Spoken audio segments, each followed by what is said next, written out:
તમે વિચાર કરો મિત્રો, આ દેશ કઈ બાજુ જઈ રહ્યો છે કે તમને ખબર પડે કે કઈ બાજુ જઈ રહ્યું છે આ લશ્કર? ગુજરાતમાં બધાને ખબર પડે, હા વિકાસ થઈ રહ્યો છે, આ થઈ રહ્યું, પેલું થઈ રહ્યું. અને દિલ્હીમાં તમે વિચાર કરો, આખો દેશ કાળું નાણું પાછું લાવો એના માટે મક્કમ છે કે નહીં?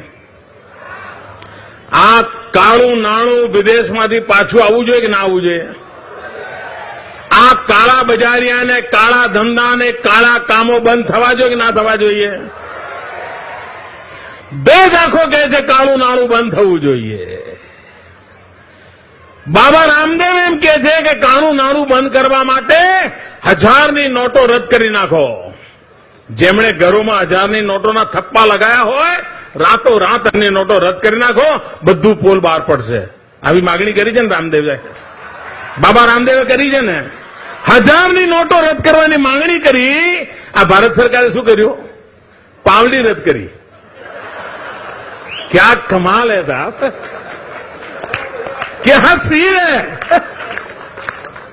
देश के છે કે 1000ની નોટ નાબૂદ કરો, પ્રધાનમંત્રી કે જો પાવલી કાઢી.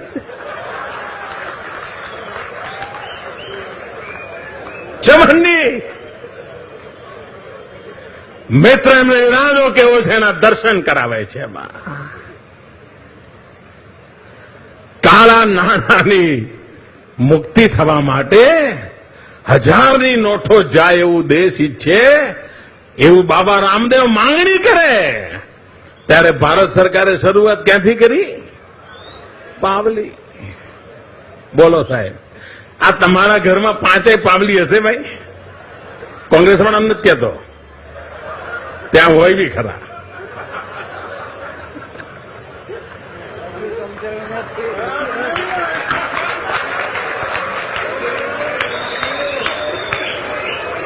શાબાશ શાબાશ.